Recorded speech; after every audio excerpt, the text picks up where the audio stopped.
il entend ma voix. Il a penché vers moi son oreille et je le chanterai toute ma vie.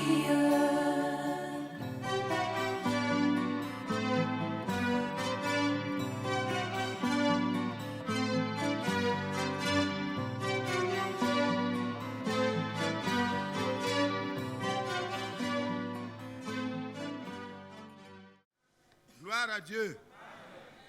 Qui a ce témoignage en lui? C'est le plus beau d'entre 10 000 pour mon âme. Alléluia. Le Seigneur nous a donné ce qui est nécessaire pour comprendre que vraiment les autres choses ne sont pas forcément utiles. Ce qui est vraiment utile, c'est Jésus. Dans ma vie, dans ta vie, ce qui est indispensable, c'est Jésus. Amen. Et connaître Jésus, c'est vraiment commencer à voir un démarrage pour ce qui concerne la vie de foi, la vie de croyant. Si vous voyez, quand le Seigneur s'est révélé à Abraham, il lui a fait connaître ses noms progressivement. Amen.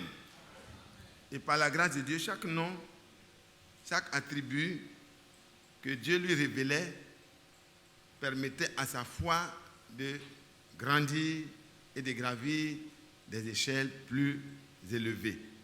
Et c'est vraiment merveilleux. Que Dieu soit loué. Et pour nous, à la fin des temps, Dieu a voulu que nous soyons ramenés à la même foi que nos pères, les apôtres et les premiers croyants. Une même foi, parce que c'est le même prix qui a été payé. Amen. Quand on a payé quelque chose au même prix, ça doit se ressembler. C'est pas vrai? Ça doit se ressembler. On ne doit pas accepter une contrefaçon. Donc, pour nous qui sommes parvenus à la fin des temps, Dieu, dans son économie, avait prévu de nous donner, par l'envoi de son prophète, de quitter la confusion. Que le message, c'est sortez du milieu de la confusion religieuse et de ce monde méchant. Sortez de cela et sortez de vous-même. Parce qu'en nous, la confusion s'est déjà installée. Il faut sortir de tout cela. C'est pourquoi il faut la mort du vieil homme avec tous ses attributs. Et alors, on sort et dans 2 Corinthiens au chapitre 6, vous pouvez lire progressivement, il faut sortir du milieu d'eux, il faut ne pas toucher à ce qui est impur. Il faut se séparer d'abord. Quand on sort, on se sépare. Alléluia. Et on ne touche plus à ce qui est impur. Ce qui n'est pas en accord avec la parole, on ne touche plus. C'est pourquoi sortez du milieu d'eux et séparez-vous, dit le Seigneur. Ne touchez pas à ce qui est impur. Et la suite, c'est la conséquence logique, et je vous accueillerai. Et je vous accueillerai, je serai pour vous un père, et vous serez pour moi des fils et des filles, dit le Seigneur. Donc pour pouvoir prier notre Père qui est aux cieux, il faut avoir été conduit à sortir de la confusion dans le temps duquel nous sommes. Voyez, dans les autres âges, il y avait une confusion et ils sont sortis et c'était déjà bon pour les temps. Amen. Quand vous étudiez les âges de l'Église, c'est comme ça. Progressivement, Dieu a amené la lumière vraiment quand les âges des ténèbres se sont abattus sur l'Église chrétienne. Mais en notre temps, nous sommes parvenus à la pleine lumière en ce qui concerne la restauration de la parole de Dieu. Amen. Non, je ne vous entends pas. On est pour le moment au début. Amen. Dieu nous a fait grâce. Il nous a envoyé son prophète parce que les ténèbres sont tombées sur le monde, parce que les interprétations et les faux prophètes, les faux docteurs sont venus avec des faux enseignements. Alors que quand c'est ainsi, il n'y a plus de clarté. il n'y a plus de lumière. Parce que c'est lui qui est la véritable lumière, qui en venant dans le monde éclaire tout homme. Il a dit, je suis la lumière du monde. Celui qui me suit ne marchera pas dans les ténèbres, mais il aura la lumière de la vie. Il n'a pas dit celui qui suit un message ou celui qui suit un groupe. Non. Le message nous conduit à Christ, nous ramène à Christ, à Jésus. Amen. Amen. Dieu soit loué. Amen. Pierre a été amené à qui? À Jésus. Jean, qui était son associé, et Jacques, qui était là, les fils d'Alphée, étaient là. Ils étaient les associés. Ils ont vu ce qui s'est passé. Et leurs cœurs ont été amenés à découvrir qui est cet homme. Ils ont compris que c'est vraiment lui, il doit être celui qui était promis. Plus tard, quand le Seigneur est parti, et André, qui était à côté de Jean-Baptiste, quand la révélation lui a été donnée, que le prophète lui a dit, ce n'est pas moi, mais c'est lui qui est l'agneau de Dieu. C'est à lui qu'appartient l'épouse. Il a dit, voilà l'agneau de Dieu. Voici qui ôte le péché du monde. Quand cette révélation a été faite par la bouche du prophète, les deux disciples qui restaient, qu'est-ce qu'ils ont fait? Ils se sont détachés. Ça, il n'y a pas de protocole. Je ne suis pas venu ici pour m'attacher à un frère. Je serai attaché à un frère parce que lui-même est attaché à Jésus. Donc on est attachés ensemble. Donc on se voit là. Alléluia. On est attachés ensemble au même. Est-ce que vous comprenez bien? Parce que même l'apôtre Paul dit de manière plus claire dans le chapitre 2 Corinthiens, je crois, au chapitre 5, on va lire ça rapidement, ce n'est pas encore chose, mais on entre comme ça, doucement, doucement. Amen. Vous voyez, il va dire que nous ne connaissons plus personne selon la chair. Ah, je dis, mais c'est merveilleux. Il faut qu'on arrive là. Il faut qu'on arrive là. Paul ne voulait pas que les gens disent, moi je suis pour Céphas, moi je suis pour Apollos, moi je suis pour Paul. Moi je suis... Non, il dit non. Ce ne sont que des serviteurs qui ont été donnés pour vous servir. Dites Amen. Et il va dire ici, ainsi donc maintenant, 2 Corinthiens 5, verset 16, nous ne connaissons personne selon la chair. Si nous avons même connu Christ selon la chair, maintenant nous ne connaissons plus de cette manière. Amen. Quand Paul connaissait Christ selon la chair, il combattait. Il dit, mais ça c'est vraiment quelqu'un qui vient et qui parle de je suis, il parle du Fils de l'homme, alors que nous savons que c'est notre Dieu, quand il sera manifesté en chair, qu'on pourra donner de tels attributs. Mais là, il faut qu'on combatte cette secte dangereuse. Il connaissait Jésus selon la chair. Même ses propres frères, Jacques, Jude et tous les autres. Ils connaissaient Jésus selon la chair, donc c'est leur frère aîné, il est né, bon, la manière dont il est né, même les gens posent beaucoup de questions, mais eux, en tout cas, ils sont nés de Joseph. Et c'est leur grand frère maternel. Paternellement, il est allé au temple et il parle de faut-il pas que je m'occupe, ne savez-vous pas qu'il faut que je m'occupe des affaires de mon père? Parce que moi, les gens qui étaient déjà là, c'était des enfants, mais ils entendent. On les cherche, on les retrouve dans le temple, et les parents s'inquiètent. Ils disent, mais mon fils, pourquoi tu nous as fait cela? Tu as fait que ton père et moi, on avait de la peine. On te cherchait. Il dit, pourquoi me cherchez-vous? Et puis pourquoi me cherchez-vous dehors? Alléluia! Vous ne pourrez jamais trouver Jésus au dehors. C'est là où se trouve la parole. Il est la parole. Il était au milieu des docteurs, se révélant, alléluia, révélant la parole aux docteurs. Et ils étaient étonnés de la sagesse d'un enfant de 12 ans. Il dit, mais c'est pas possible. Mais où il a appris ça où? Son père n'est pas sacrificateur. Il n'est pas scribe. Il n'est pas un docteur de la loi. C'est un charpentier. Mais d'où lui vient cette sagesse? Et ils étaient dans l'étonnement. Oui, frère, si Christ vient en toi, tu auras une portion de cette sagesse. Aucun théologien ne pourra s'arrêter devant toi. Parce que la révélation de Dieu est plus forte que ce qu'on étudie à l'école. Et les parents sont revenus, ils étaient un peu découragés. 3 jours de recherche, on ne l'a pas trouvé parmi nous. Maintenant, parmi les amis, on ne l'a pas trouvé. Il ne sera jamais parmi les amis. Ne cherchez jamais Jésus parmi les amis. Et à la résurrection, vous voyez la même chose. Hein? Il dit, mais pourquoi cherchez-vous? Les gens ils ont dit, mais pourquoi cherchez-vous le vivant parmi les morts? Si vous étiez venu le 2e jour, vous pourriez le trouver. Parce que l'Écriture dit que c'est avant que le temps de la corruption arrive, il va sortir. C'est le 3e jour. Alléluia. Alléluia. Et lui-même a dit que, de même que Jonas passa 3 jours dans le ventre du poisson, et 3 nuits, alors le Fils de l'homme va rester dans le sein de la terre pendant un temps pareil. Mais il ressortira comme Jonas est ressorti. Alléluia. Il n'était pas possible que le saint d'Israël voie la corruption. Alléluia. Parce que dans les psaumes inspirés par Dieu, David a parlé de cela. Alléluia. Et il fallait que ça. Il dit, mais pourquoi venez-vous parmi les morts au cimetière pour chercher celui qui est vivant? Vous ne le trouverez plus là. Il est ressuscité et il est parti en Galilée comme il vous l'avait annoncé avant sa mort. Oh, quelle gloire! Cherchez Jésus là où il faut se trouver. Et alors les parents ont cherché, ils l'ont trouvé, ils ont renseigné, mais ils disent, vraiment, Marie est très sensible. Elle va toucher les cordes du cœur de son fils. Mes parents catholiques, pardon, ne pensez pas que Jésus est manipulable. Jésus est Dieu.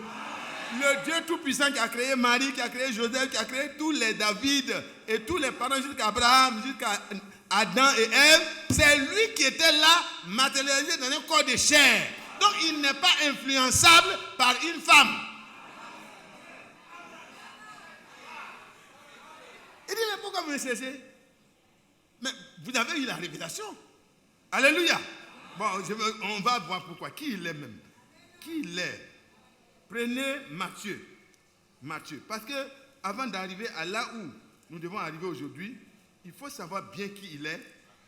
Et si vous savez bien qui il est, alors vous pourrez savoir comment vous devez vous comporter devant lui. Amen. Mon président frère me disait que les gens n'ont pas la crainte de Dieu. Hein? J'ai dit, mes frères, comment ils vont avoir la crainte de quelqu'un qu'ils ne connaissent pas?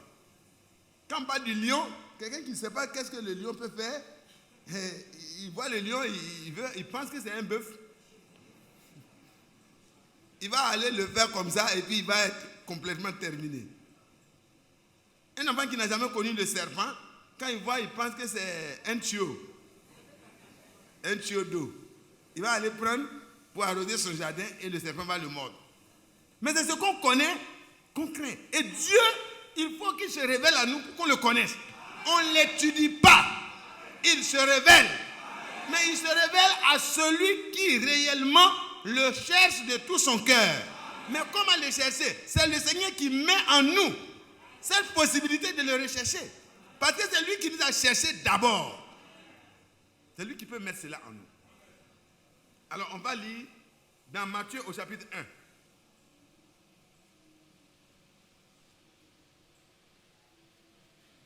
Au verset 18. Voici de quelle manière arriva la naissance de Jésus. Pourquoi il va dire, pourquoi me cherchez-vous?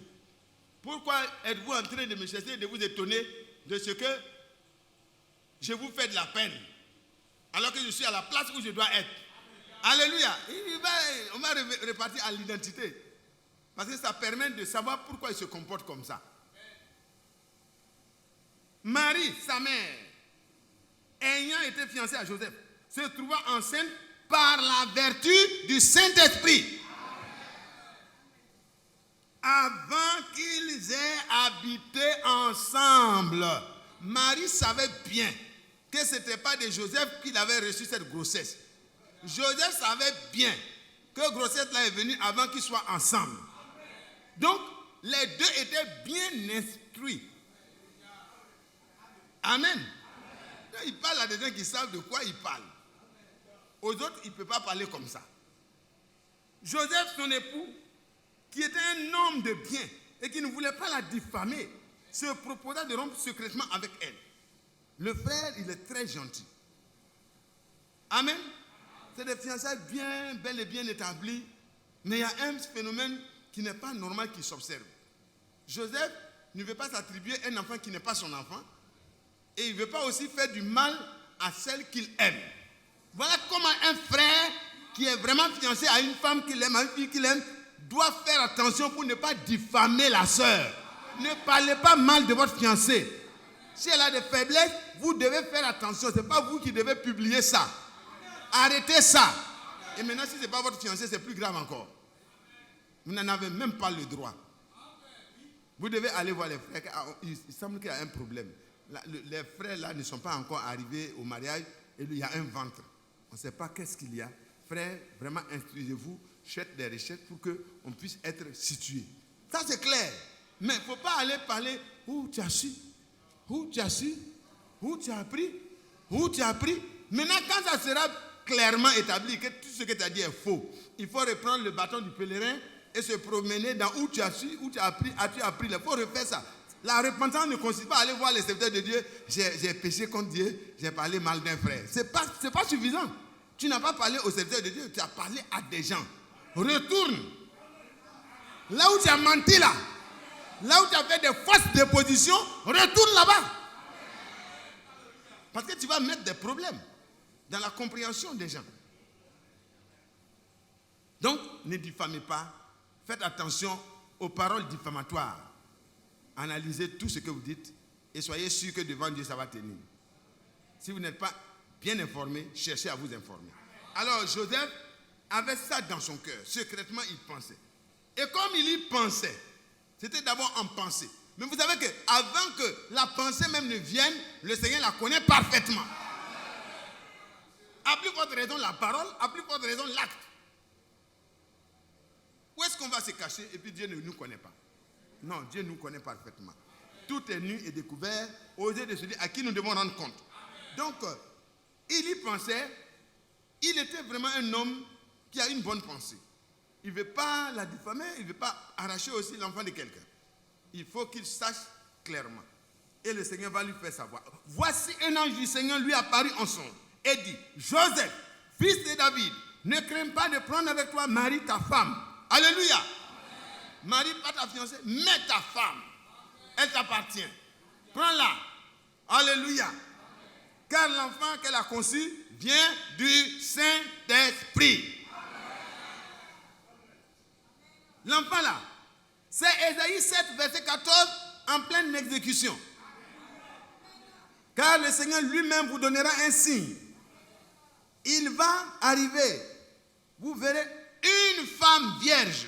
Une fille vierge sera enceinte. Elle enfantera un fils. C'est déjà clair. C'est pas, ça sera une femme. Non, on n'a pas besoin d'échographie. C'est clair. Quand Dieu parle, c'est clair. Les scientifiques ont besoin d'échographie pour être bien situés. Mais Dieu, il est déjà l'échographe, il est tout. Il dit, ça sera un fils. Et on lui donnera le nom de Emmanuel. Emmanuel, ce qui signifie Dieu avec nous. Mais Dieu avec nous pourquoi? C'est pour sauver son peuple de ses péchés. C'est pourquoi Dieu est avec nous. Voyez, le Seigneur va situer son nom en rapport avec l'œuvre et la mission qu'il va accomplir sur la terre au bénéfice du peuple d'Israël et de toutes les nations. Suivez bien, frère. C'est pour ça que ceux qui le découvrent ne peuvent plus aller ailleurs. Celui qui découvre Jésus et qui sait quelle est sa mission, pourquoi il est là, qui il est libéré. Vous connaîtrez la vérité et la vérité vous affranchira. Vous ne serez plus sous le joug d'un homme. Vous ne serez plus sous le joug d'une église. Vous serez sous le joug du Seigneur. Venez à moi. Le Seigneur Jésus l'a dit. Vous tous qui êtes fatigués et chargés. Et moi, Jésus, je suis capable de vous donner quoi? Le repos. Ce n'est pas un homme qui peut le faire. Un homme, c'est trop prétentieux de dire à tous les hommes qui sont fatigués et chargés de tous les recoins de la terre, venez à moi. Et moi, je vais vous donner le repos. Frère, il faut la dimension de Dieu seul. Parce que les fatigués sont partout. Hein. Depuis que le péché est tombé, tous les hommes sont fatigués. Et dans le corps physique, quand il était là, il pouvait parler comme ça, mais il dit, c'est mieux que je m'en aille Parce qu'il faut que je sois capable, par l'esprit, voyez, en repartant à la position où il était, il peut ainsi atteindre tout le monde à la fois. Alléluia. Et alors, c'est comme ça que le Seigneur s'est révélé. Et ici, il dit à Joseph, ne crains pas de prendre Marie, ta femme, car ce qui est en lui là vient du Saint-Esprit. Amen. Amen. Elle enfantera un fils. Et tu lui donneras quoi? Le nom de Jésus. Là, le prophète Ésaïe a dit, son nom, ça sera Emmanuel. Ce qui signifie que Dieu sera avec nous. Dieu parmi les hommes. Les anges sont descendus le jour de sa naissance, ils ont dit, gloire à Dieu dans les lieux très élevés et paix sur la terre aux hommes qu'il a agréés, qu'il a agréés. Il s'est révélé de manière simple, pour que les gens sachent que là se trouvait quelque chose, un événement sans pareil dans l'histoire de l'humanité. Il venait de naître parmi les hommes, celui qui était Jésus, le Christ, le Seigneur. Alléluia. Vous voyez comment c'est merveilleux? Et il va dire, tu lui donneras le nom de Jésus. C'est lui qui sauvera son peuple de ses péchés. Est-ce que vous voyez, frère? Quand les religions voient Jésus comme la deuxième personne d'une Trinité, d'autres voient Jésus comme un prophète, d'autres voient Jésus comme un homme de bien, et tout, ils n'ont pas bien vu. Il est tout cela, mais il est Dieu. Parce que dans Isaïe 9, il se révèle, verset 5.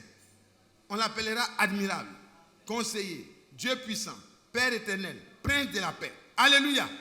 Cependant, c'est un enfant qui nous est né, c'est un fils qui nous a été donné. Dieu dans un petit corps. Dieu dans une mangeoire d'animal. Dieu à Jérusalem. Alléluia. On retourne, non. Vous avez pensé que j'ai perdu le fil? Non. Donc, il était à 12 ans, il était là. Il était en train de parler, il confondait. Qui était-il? C'est Dieu avec nous. Amen.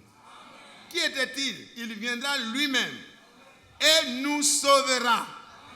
Il a dit, il vous sauvera. Amen. Alors, les choses qui ne se passaient jamais vont se passer. Qui était-il?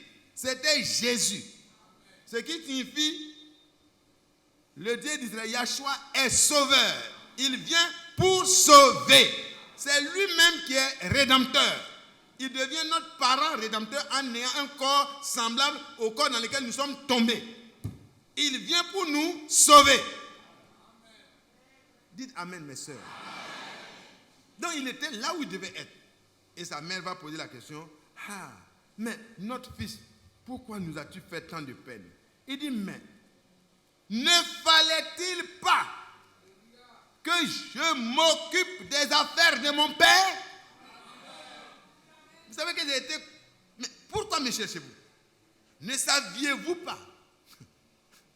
Est-ce que vous ne saviez pas? Est-ce que cela ne vous a pas été révélé que mon père n'est pas le menuisier, le charpentier? Mon père, il est aux cieux. Et j'ai d'autres frères pour lesquels je suis venu, afin de les amener à la gloire. Hébreux 2, verset 9. Dieu voulait amener à la gloire beaucoup de fils. C'est pourquoi il dut prendre un corps de chair pour être le premier-né d'entre plusieurs frères, afin que par la rédemption, il nous amène de la perdition, de la déchéance, de la souillure à la gloire. Alléluia. Donc, ne perdez pas de vue que le but, l'objectif, c'est de nous amener à une vie glorieuse. Donc ça commence par la connaissance de celui-là. Et la mère va comprendre que ça leur avait été dit. Que son père là, c'est l'Esprit. C'est par l'Esprit Saint qu'il est conçu. Et c'est en tant que Dieu manifesté en chair qu'il était dans le temple pour parler des affaires de son père. Les affaires du père, ce n'est pas les affaires au port, ce n'est pas les affaires à l'aéroport, ce n'est pas les affaires dans les chutes, c'est les affaires du père. C'est la parole de Dieu. Quel que soit là où vous êtes, vous devez être capable de garantir les affaires de votre Père en même temps.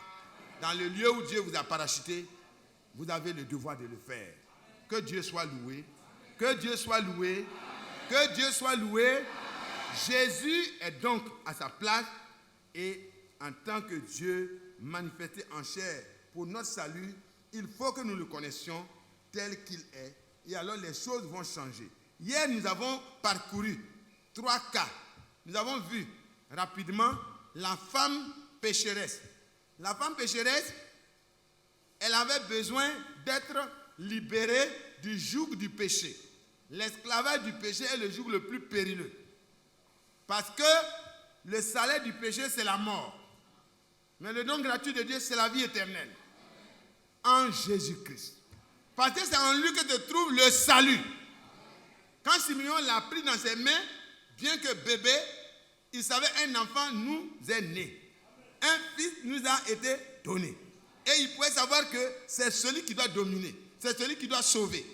Il dit, maintenant que le salut est dans mes mains, je peux mourir en paix. Seigneur, l'essentiel pour moi est là. La révélation que tu m'avais donnée, que je ne mourrai pas sans avoir l'assurance du salut, que le salut est là, tu me l'as donné. Je peux donc m'en aller en paix. Et ça, vous pouvez lire ça dans Luc au chapitre 2, à partir du verset 25 jusqu'à 32. Maintenant, Seigneur, tu laisses ton serviteur s'en aller en paix selon ta parole. Pourquoi? Car mes yeux ont vu ton salut. Et à la mère, il a été dit, c'est lui, le fils qui est né là, l'enfant que tu as là, c'est lui qui sauvera son peuple de ses péchés. Donc, dans le reste du temps, il fallait que cela soit révélé. Et quand Jean-Baptiste l'a vu, le Seigneur a permis que l'Esprit descende sous la forme d'une colombe sur Jésus. Et il lui avait été donné par révélation que celui sur qui tu verras l'Esprit descendre sous la forme d'une colombe, c'est lui. Amen. C'est lui qui bâtit du Saint-Esprit et de feu. Mais comment il va bâtir du Saint-Esprit et de feu? À la femme samaritaine, il a dit non, je ne peux pas te donner cette eau qui va couler jusqu'en vie éternelle avant que tu m'aies ramené ton mari. Il faut que le péché soit d'abord expié. Il faut que le péché soit d'abord dévoilé et abandonné. Et la femme dit, je n'ai pas de mari. Dit, tu dis la vérité.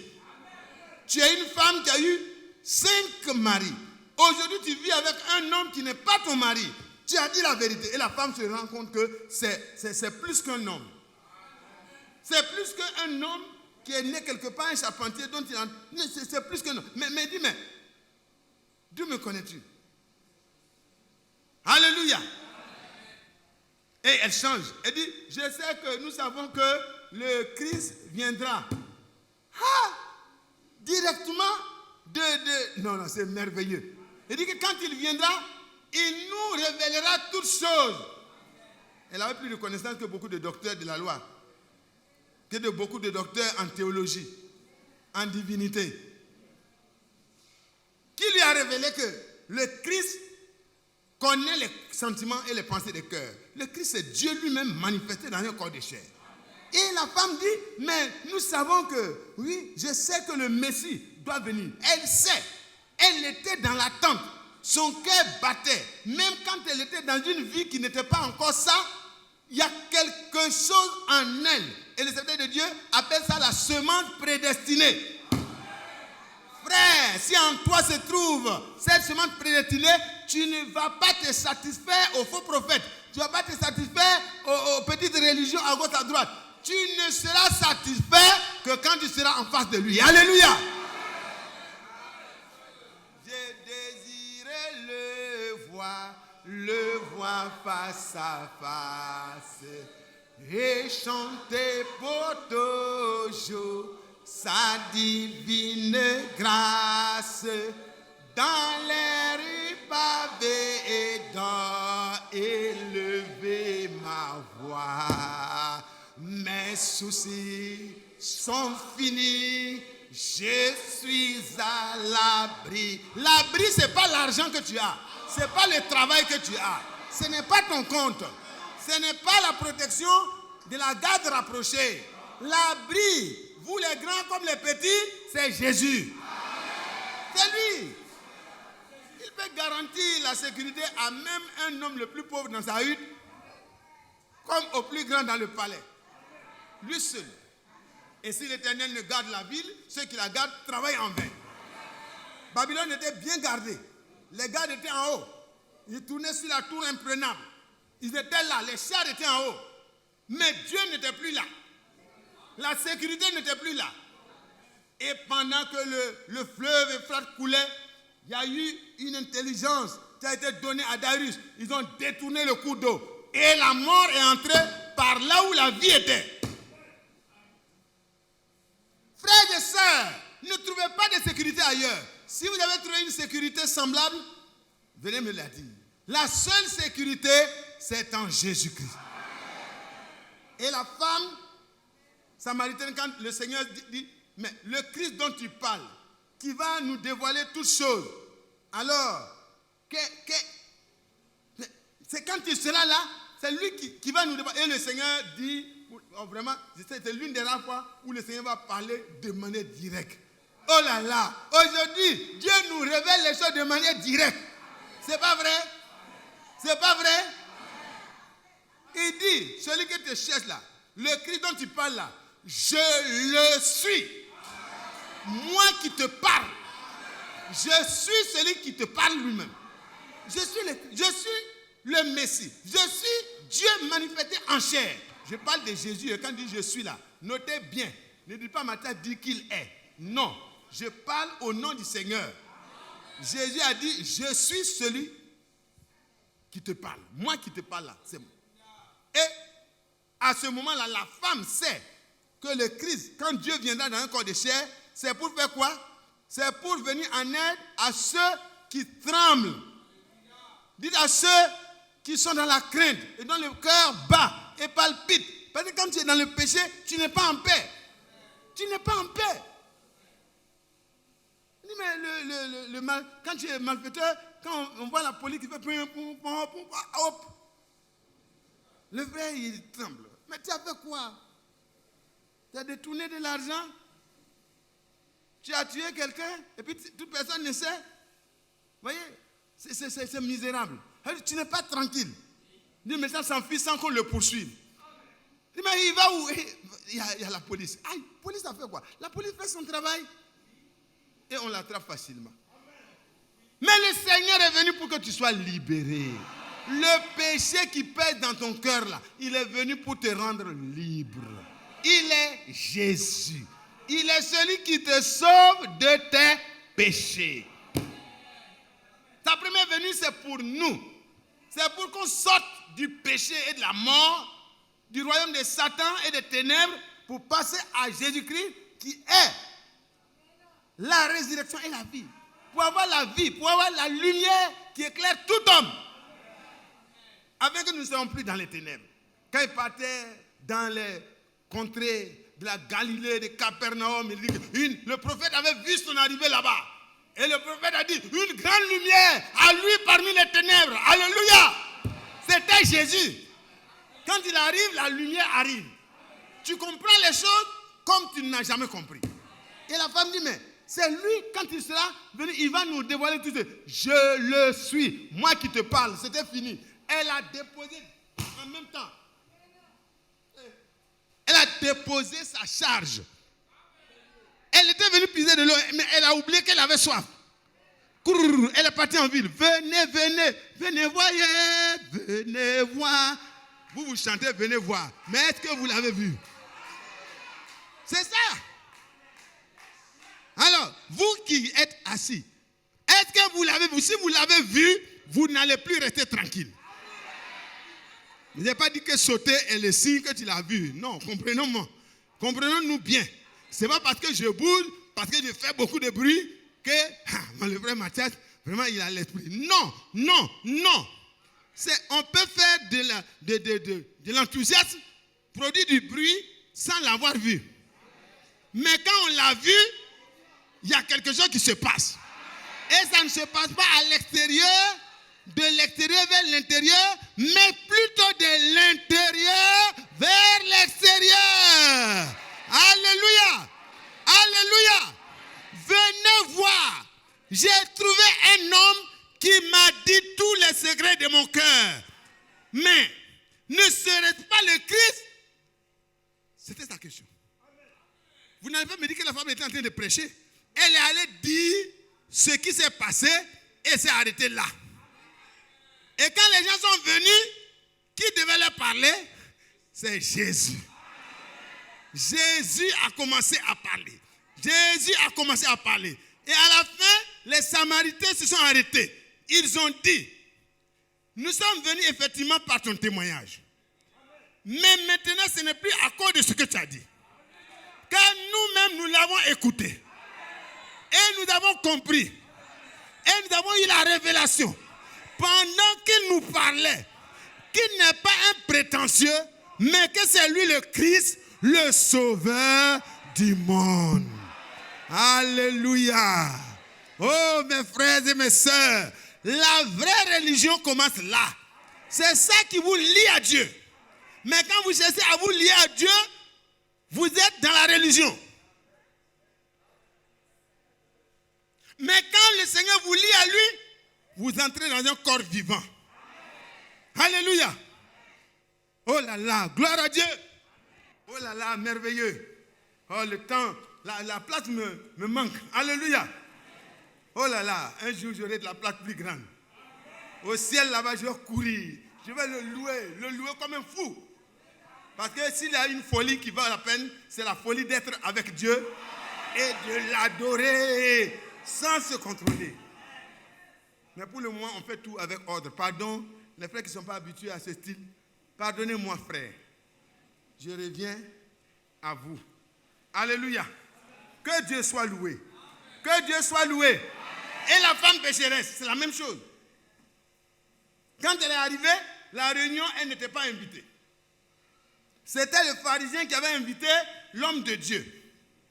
Mais le pharisien ne connaissait même pas qui il était. Ouais, vous pouvez même avoir une réunion de prière chez vous, tout ça, ne même pas connaître qui est Jésus. Mais Jésus était là. C'était réellement Jésus. C'était le Sauveur qui était là. C'était le Rédempteur qui était là.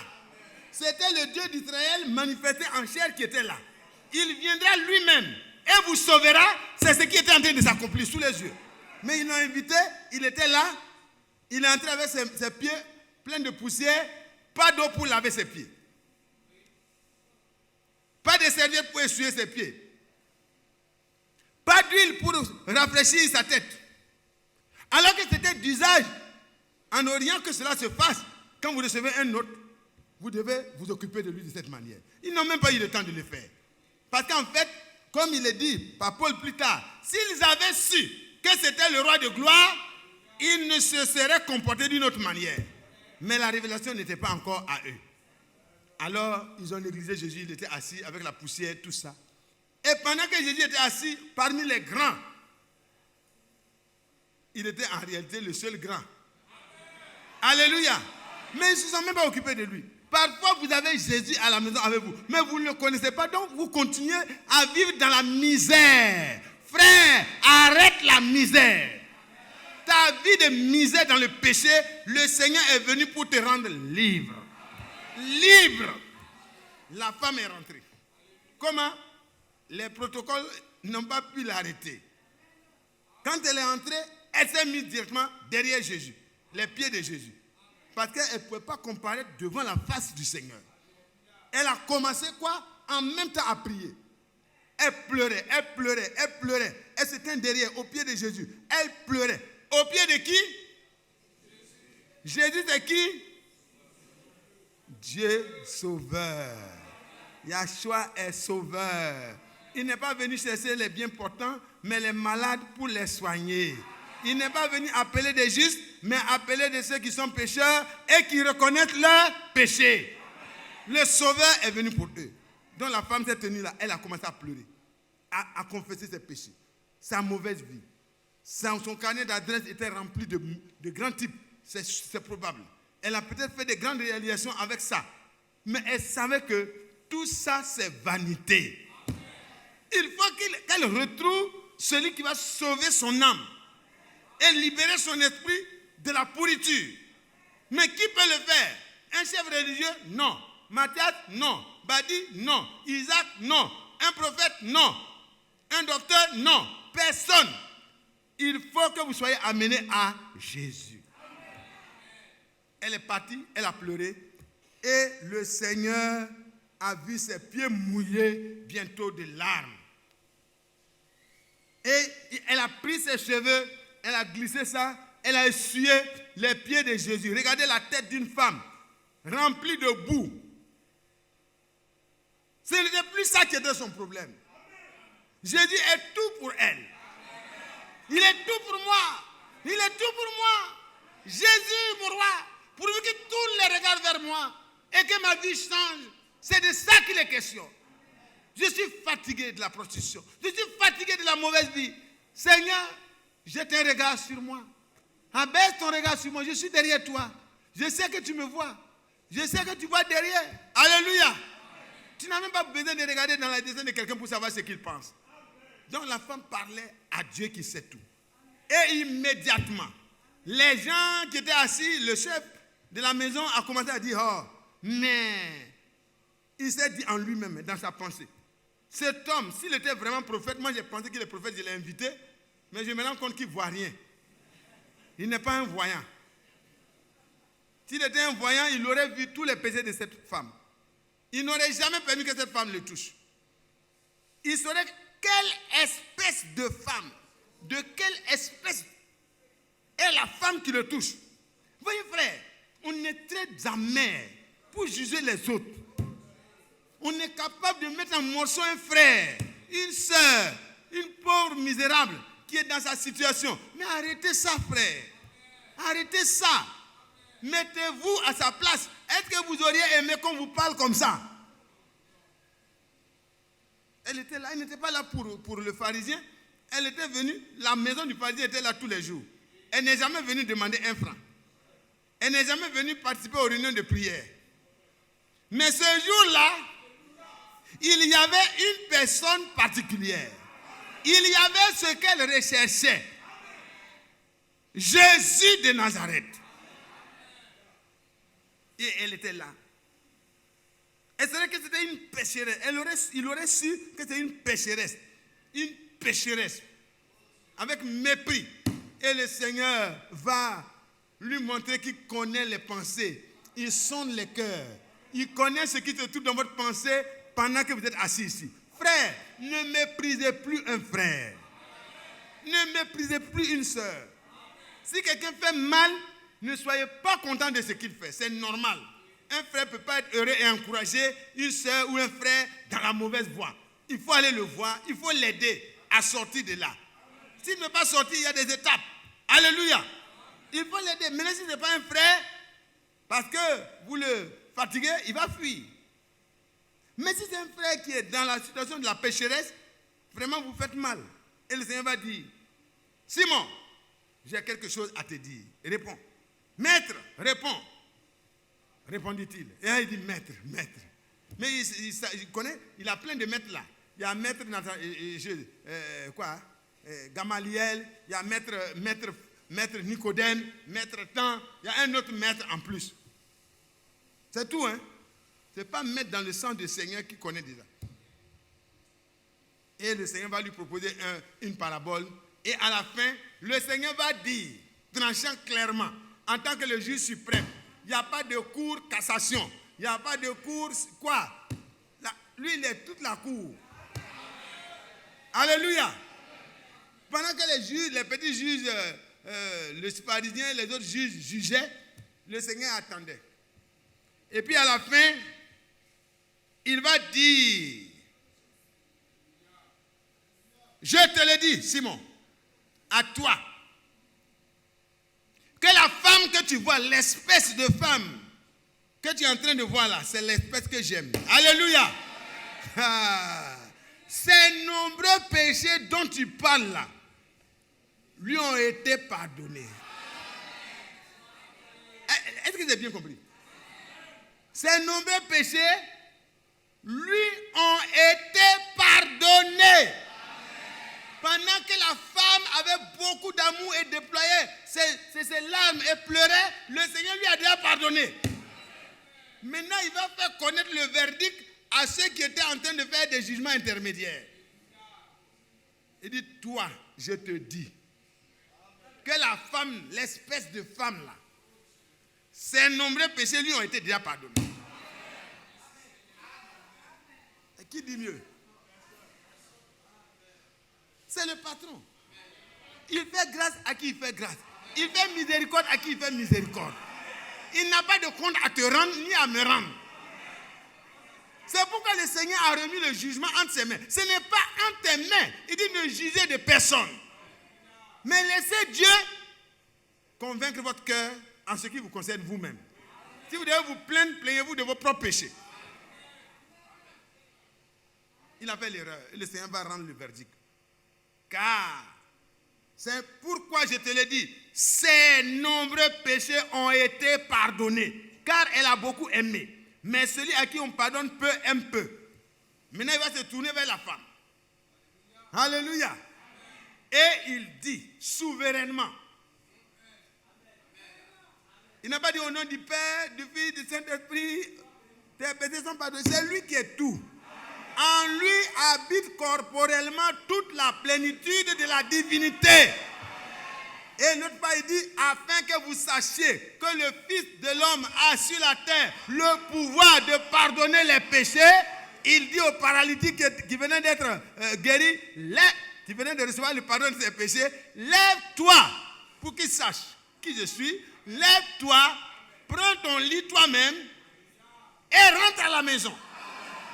On t'a porté avec ton lit pour venir. Mais c'est toi qui porteras ton lit et qui va crier des chants de triomphe. Alléluia. Il rentre avec des chants de triomphe.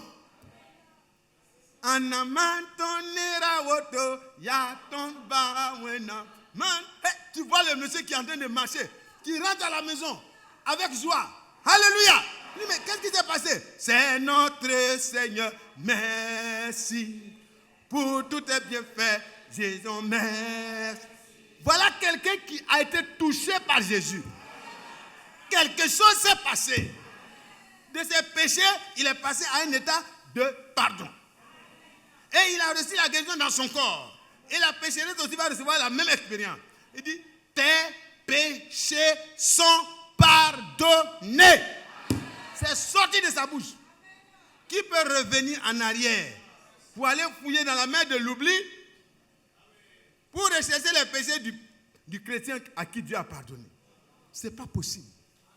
Mais avant d'être pardonné, il faut les reconnaître. Celui qui reconnaît ses transgressions et qui les avoue et qui les délaisse, il obtient quoi? Répondez. Il obtient quoi? C'est-à-dire que le cœur de Dieu est touché par sa misère. Et celui qui se laisse toucher par notre misère est celui qui peut nous dire aussi, à compter d'aujourd'hui, plus de misère.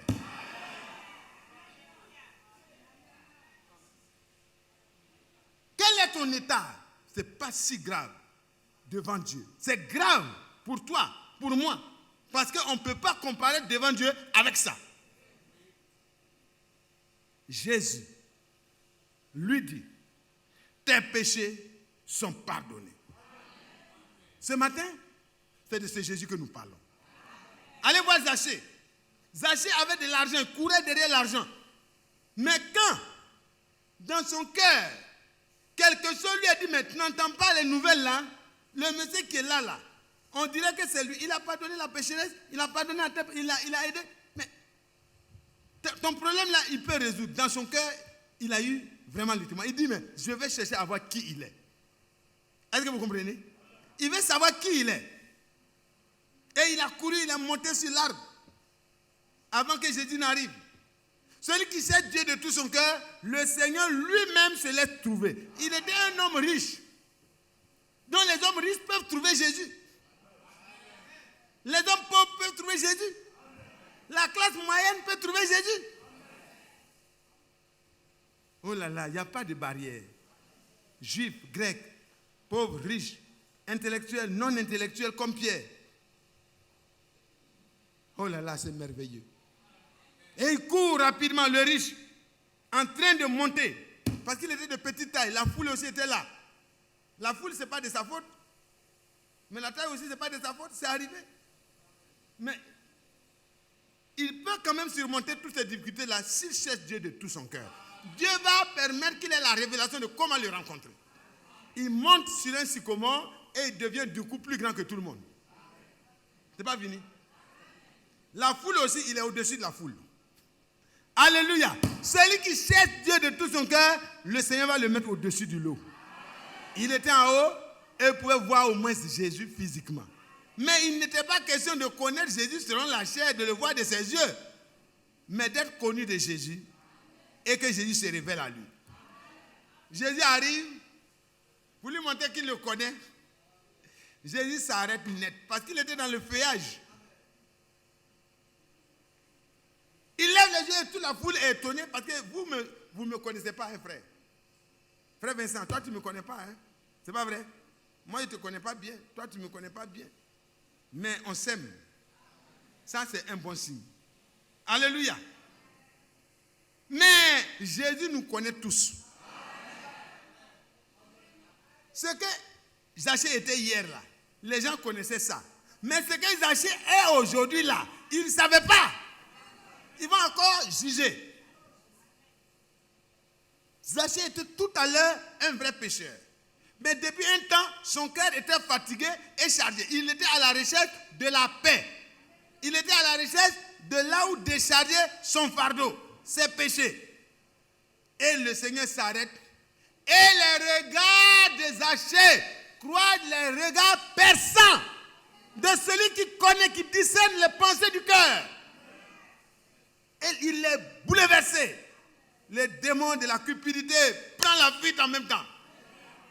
Or, quand le Seigneur croise du regard le pécheur qui cherche la vie, mais les choses changent immédiatement. Immédiatement. Le Seigneur va lui dire, Zachée. Il dit, mais qui lui a donné mon nom? Mais c'est Dieu. C'est lui qui a dévoilé le nom de Nathanaël. Et vraiment, que c'est lui, un homme en qui il n'y a pas de fraude. Il savait aussi que dans cet homme, Zachée, il y avait tellement de fraude. Mais il est capable de sauver celui qui n'a pas trop de fraude et celui qui a beaucoup de fraude. Il dit, mais Zachée, descends. Descends. Hâte-toi. Fais vite. Descends vite. Alléluia. Toi qui es assis sur ton petit arbre, tu es venu ce matin avec beaucoup de choses. Tu t'es caché derrière ça.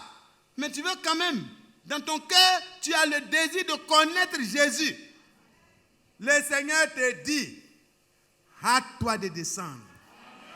Descends pour être en communion avec moi ce matin. Et Zachée se hâta de descendre. Parce qu'il faut que je demeure aujourd'hui dans ta maison. Et Zachée descend, il descend. La connaissance de Jésus met un départ à la vraie foi. Il faut savoir qui il est. Et Zachée était devant maintenant. Et il l'a reçu avec joie, dans son cœur et dans sa maison. Et vous allez voir qu'en un seul jour d'une rencontre vraie avec Jésus, ça vaut mieux que des milliers d'années de religion. Dites Amen.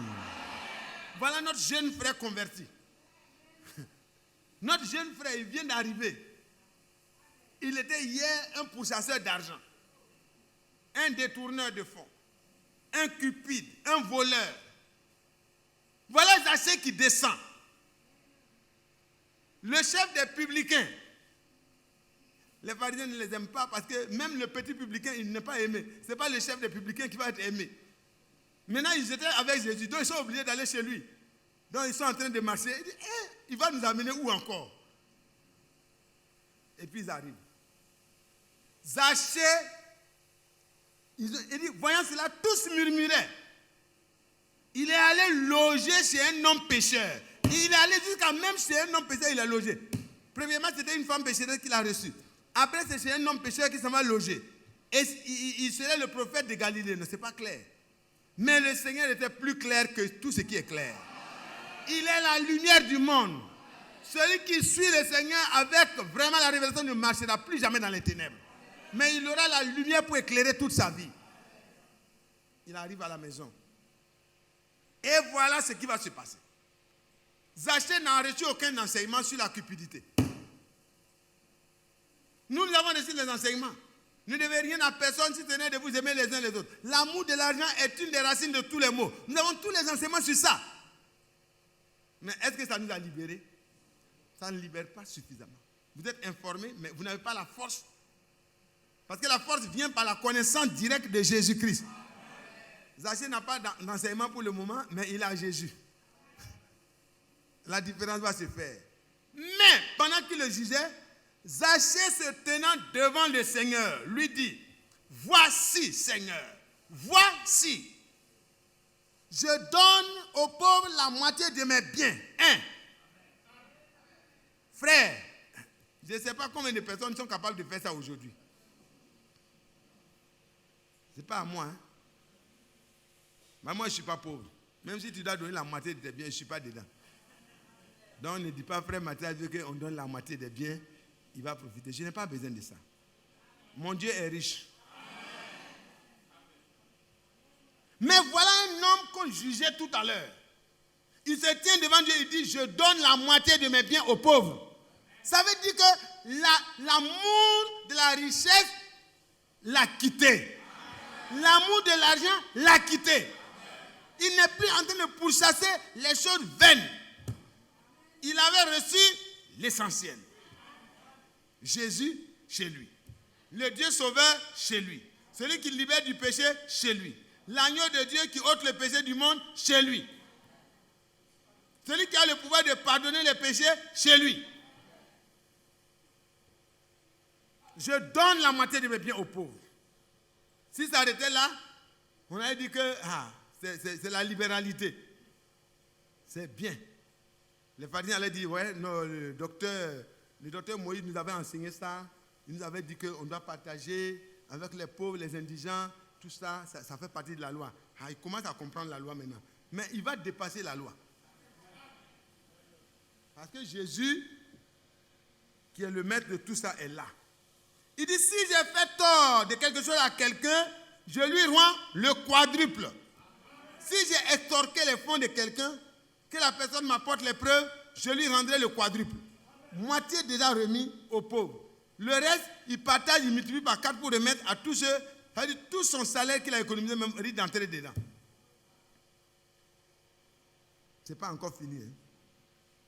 Et le Seigneur, le juge suprême, il va prononcer la décision de toute la cour. Jésus, c'est-à-dire Dieu sauveur. Yahshua lui-même dans un corps pour nous sauver. Lui dit, le salut, Simon a dit quoi? Siméon. Il dit, mes yeux ont vu ton salut. Et il dit ici, le salut est entré aujourd'hui dans cette maison. Parce que celui-ci aussi est un fils d'Abraham. Le jugement des autres ne compte pas, frère. Le jugement des autres ne compte pas, sœur. Il est bien d'avoir un bon témoignage des hommes. Mais le témoignage de Dieu est bien plus grand que celui des hommes. Amen. Tout changea. Bartimée, fils de Timée, il a entendu parler de Jésus. Il a entendu parler de beaucoup de choses. Et Bartimée caressait le désir de pouvoir s'approcher de ce Jésus-là. Et il sait que si c'est le Messie, ses yeux vont s'ouvrir. Le temps est arrivé, le jour de son jour est arrivé. Et Jésus passe à côté de lui. Alors ce jour-là, Bartimée pose la question. De qui s'agit-il? J'entends un bruit là. Mais son cœur, quand le Seigneur passe à côté de toi, il y a quelque chose de différent, même si tu n'as pas les yeux. Il dit, mais quel est le bruit que j'entends? Ils arrivaient de Jéricho. Alors, le fils de Timée, mendiant aveugle, était assis au bord du chemin. Il va poser la question. De qui s'agit-il dans cette foule? Et les hommes lui disent, il s'agit de Jésus. Jésus de Nazareth. Ce n'est pas un nouveau docteur qui est venu. Non, c'est Jésus. Et vous devez retenir ce que ça veut dire Jésus. C'est lui qui sauvera son peuple de ses péchés. Et Zachée va crier plus fort. Il a commencé à crier, Bartimée, Bartimée, Jésus, fils de David, aie pitié de moi, sauve-moi. Et le Seigneur va s'arrêter. Les gens ont commencé à lui dire, non, tu importunes le maître, il faut te taire. Ils le reprennent, il dit non, aujourd'hui là c'est aujourd'hui. Je ne peux pas repartir dans la mendicité. Je veux être libre pour le servir. Jésus, fils de David, aie pitié. Et le Seigneur s'arrête. Il dit, amenez-le. Il ordonna qu'on l'amena. Jésus ordonne que tu viennes. Viens pour qu'il mette fin à la mendicité de ta vie.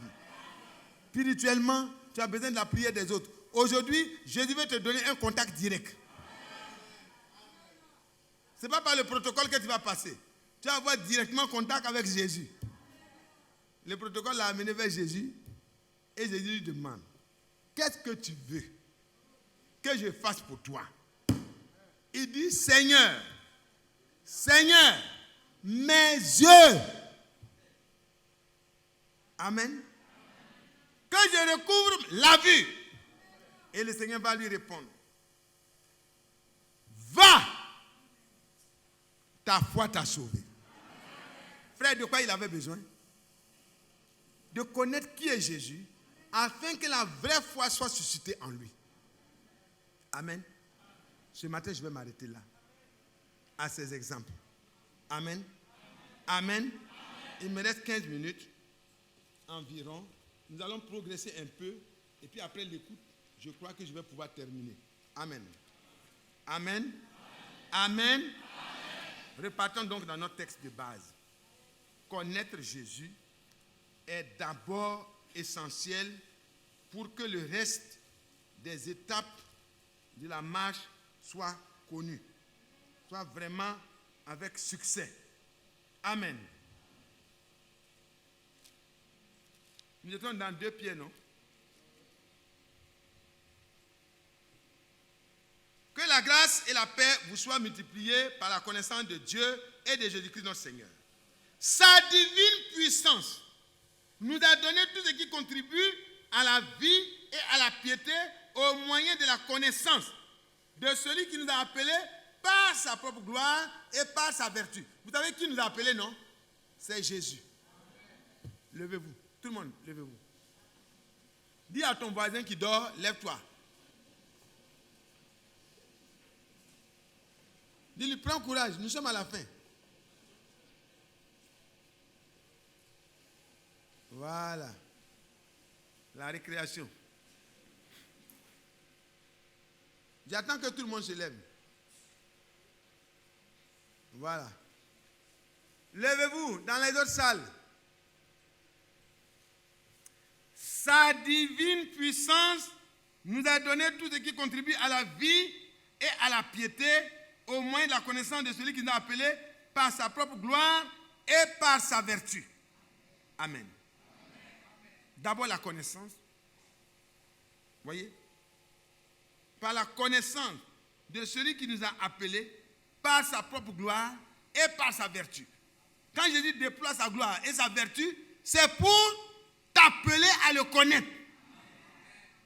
Quand il a fait qu'il y a eu beaucoup de poissons, c'était pour que les gens le connaissent et que leur cœur commence à croire en celui qui a été envoyé. Quand il a libéré Bartimée des ténèbres pour qu'il ait les yeux pour voir, c'est pour qu'il le connaisse et qu'il le suive. Quand il a libéré la pécheresse, c'est pour qu'elle ne soit plus esclave du péché par la révélation de qui est Jésus et que désormais, elle puisse marcher dans la liberté. Frère, le lépreux, c'est la même chose. Matthieu 8, verset 1. Ici, frère, la suite, il dit, sa divine puissance nous a donné, a après qu'on a connu celui qui nous a appelés par sa propre gloire et par sa vertu, il y a la divine puissance de Dieu qui nous est donnée. Est-ce que vous suivez bien? Connaissance d'abord de celui qui nous a appelés. Regardez Pierre. Après la connaissance, il a commencé à marcher avec le Seigneur. Il a posé la question à un moment intermédiaire. Il dit, mais Seigneur, on a tout laissé, on est en train de te suivre. Qu'est-ce qu'on va gagner? Reste tranquille. Quelque chose va se passer, Pierre. Tu ne vas plus poser de questions. Quelque chose va se passer. Frère, je veux que aujourd'hui on introduise simplement cette partie, sa divine puissance. C'est par là que nous recevons ce qui contribue, tout ce qui contribue à la vie et à la piété. Le moyen, c'est la connaissance de celui qui nous a appelés. C'est la foi qui nous donne accès à lui. Mais s'il ne se révèle pas, on ne peut pas croire. Amen. Ça va? La divine puissance de Dieu, c'est quoi? Allons dans Actes. Actes au chapitre 1. Sa divine puissance.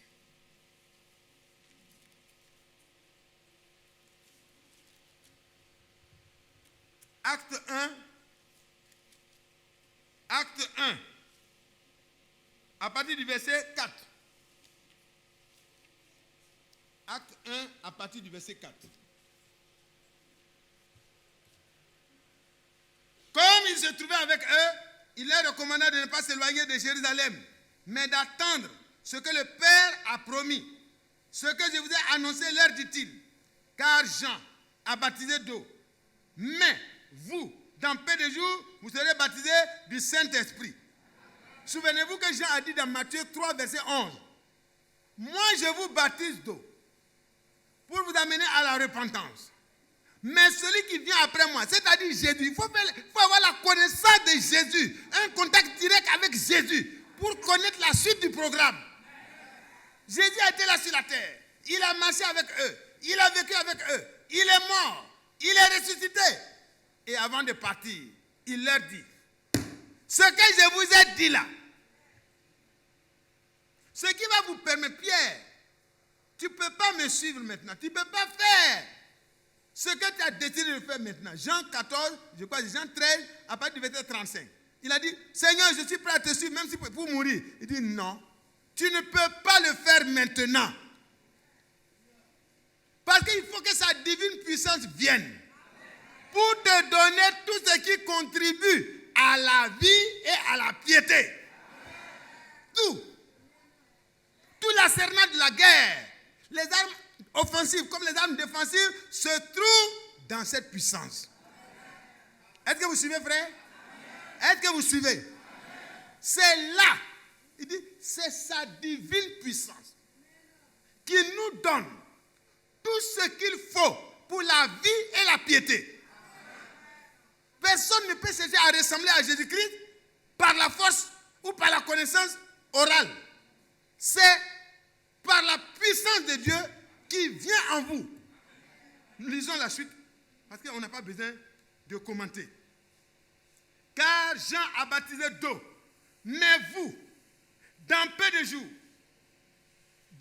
jours, vous serez baptisés du Saint-Esprit. Alléluia. Ce n'est pas fini. Alors les apôtres vont encore entrer dans les questions qui ne sont pas à l'ordre du jour pour le moment. Alors réunis, les apôtres lui demandent, Seigneur, est-ce en ce temps-là que tu rétabliras le royaume d'Israël? Ils sont fatigués des Romains. Ils veulent l'établissement du royaume en même temps. Mais le royaume ne peut pas s'établir sur le péché. Amen.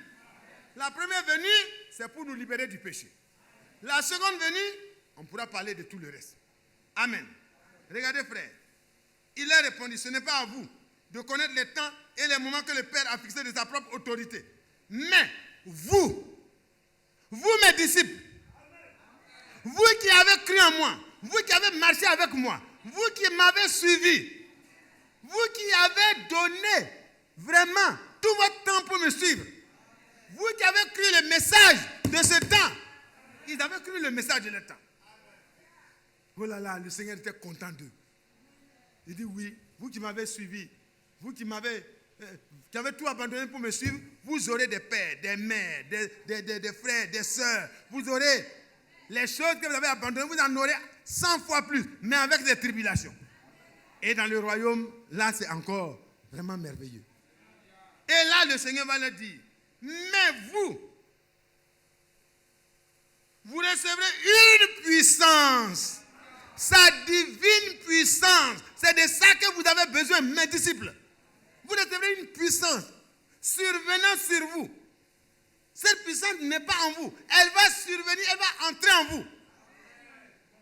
Le Seigneur avait dit à la Samaritaine, mais si je te donne de cette eau, elle va devenir en toi un fleuve, une source jaillissante.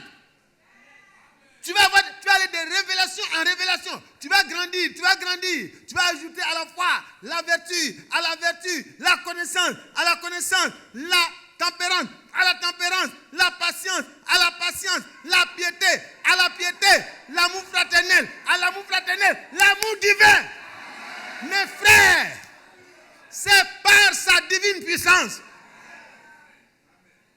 Ce n'est pas le fait d'être ici. Chacun de nous doit connaître Jésus tel qu'il est connu des apôtres. Oh, que Dieu soit loué. Que Dieu soit loué.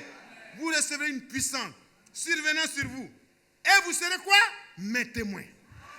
Vous serez quoi? Des martyrs. Vous serez quoi? Des gens qui seront prêts à mourir pour dire que Jésus est le Dieu Tout-Puissant manifesté en chair. Vous n'aurez pas peur. Dans les martyrs des catacombes, les gens pour avoir connu qui est Jésus et quelle est la puissance qui s'attache à ce nom, la révélation de ce nom.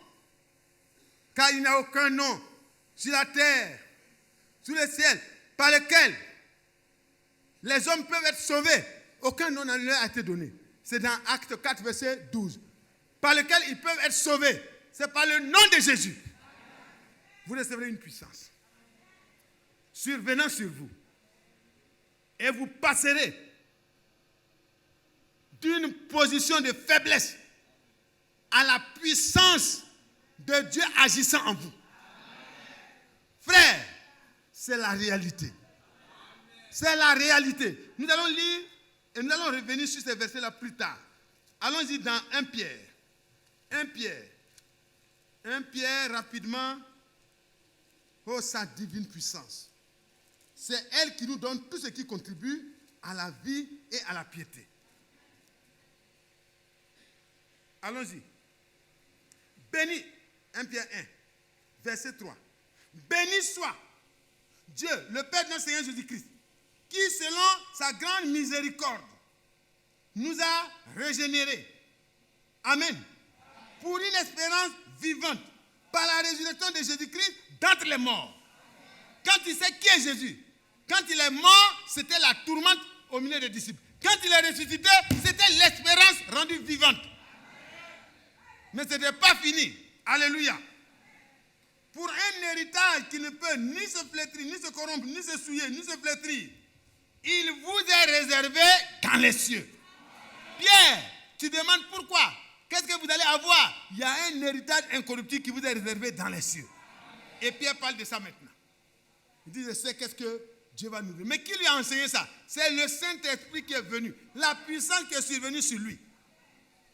Continuons. À vous qui, par la puissance de Dieu, êtes gardés par la foi pour le salut, prêt à être révélé dans les derniers temps. Il y a un salut qui a été préparé pour mon corps. Mon corps sera complètement, voyez, dévêtu de ce corps mortel. Le Seigneur va enlever, voyez, il va plier ça, il va jeter ça comme ça. Et vous allez me voir comme ça. Alléluia. Dans un corps de gloire. Mais c'est sa divine puissance en vous. Maintenant, frère, ne relâchez pas. Ne relâchons pas. On ne vient pas ici pour être des disciples qui n'ont pas d'expérience. Nous sommes venus pour être les disciples de Jésus.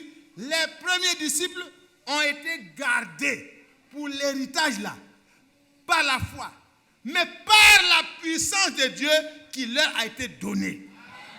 C'est le Saint-Esprit qui peut vous permettre de garder la foi jusqu'à la fin. Quand vous êtes devant la mort, vous avez fui comme Pierre. Vous n'êtes pas plus brave que Pierre. Mais quand le Saint-Esprit est venu, on a attaché Pierre, on a attaché ses pieds, on a tout, on l'a jeté dans le fond. On a mis 4 escouades de soldats. Malgré tout ça, Jacques venait de mourir coupé. On lui a coupé la tête. Il sait ce qu'il attend. Mais regardez notre frère Pierre. Il dort. Il dort à côté de la mort. Il dort à quelques instants de la mort. Christ est ma vie. Et mourir m'est un gain. Il peut dire le moment de mon départ approche. Alléluia. L'apôtre Paul. Mais j'ai combattu le bon combat qui vaut la peine. J'ai achevé la bonne course. J'ai gardé la foi. Comment il a pu garder la foi? Par la puissance, par la divine puissance que le Seigneur lui a donnée. Ce soir, ce matin, frère, je veux que chacun de nous reparte à la maison en comprenant que le message, ce n'est pas de venir lire les brochures, ce n'est pas d'écouter les prédications seulement, mais après avoir lu les brochures et écouté les prédications, ce qui est normal pour un vrai chrétien, à la fin des temps, nous devons lire et les brochures, et les lettres circulaires, et les écrits de Frère Franck, et tout ramener à la Bible. Mais quand nous le faisons, nous devons découvrir le Jésus qu'ils ont découvert. Et sa divine puissance doit pouvoir vous garder. Pour la foi. Par la foi, pourquoi? Pour le salut. Quand il viendra, quand le Saint-Esprit est en vous, quand vous lèverez les yeux, quand nous lèverons les yeux, quand nous verrons sa venue comme l'éclair, nous serons transformés par la puissance de Dieu qui habite en nous. Romains 8, verset 11. Frère, ce n'est pas le moment de faire de la religion. Ce n'est pas le moment de dire je crois au message. Ce n'est pas le moment de dire j'ai un ministère. Je suis prophète. Je suis évangéliste. Je suis tant. Tout ce que tu peux être, c'est bon. Mais est-ce que sa divine puissance se manifeste en toi comme au commencement? Je vais terminer bientôt. Pour aujourd'hui, c'est bon. Retenez que nous viendrons et que nous parlerons maintenant des expériences que les autres ont vécues. Avant la divine puissance et après. Vous allez vous rendre compte, frère, qu'on peut croire au message et être à côté de la vie, en train de mourir. Que Dieu nous aide. Criez à Dieu comme Bartimée. Pleurez comme la pécheresse. Reconnaissez que ça ne va pas. Ce n'est pas normal que des gens meurent à côté de nous sans que notre vie chrétienne ne puisse les interpeller. Ce n'est pas normal, frère. La femme, quand elle a rencontré Jésus, elle est partie avec une flamme en ville. Venez voir Jésus. Venez voir Jésus. Moi, il m'a changé. Il a montré ma vie. Il m'a donné une nouvelle espérance. Venez vous aussi pour l'expérimenter. Que le Seigneur nous bénisse. Ça va? Ça va? Ça n'a pas été long. Je pense qu'on va s'arrêter comme ça. Moi, je ne suis pas un bon enseignant, mais le Saint-Esprit vous enseignera toutes choses. Retenez qu'il faut connaître Jésus. Pour connaître Jésus, c'est la grâce de Dieu.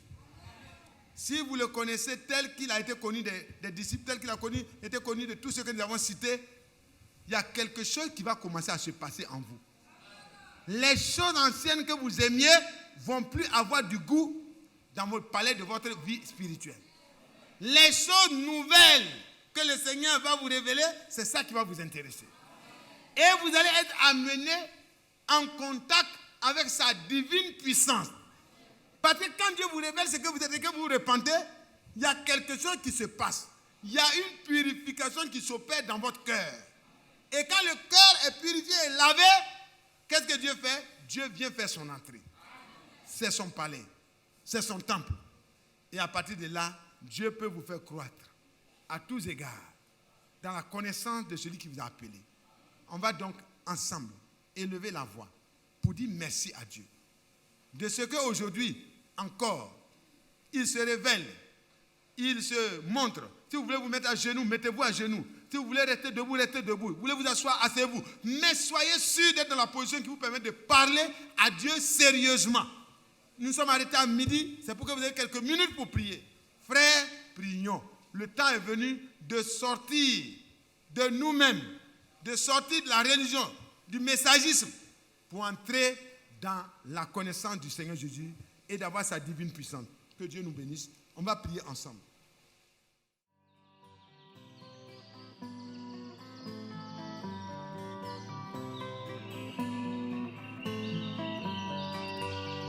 J'aime l'Éternel, car il entend ma voix. Il a penché vers moi son oreille, et je le chanterai.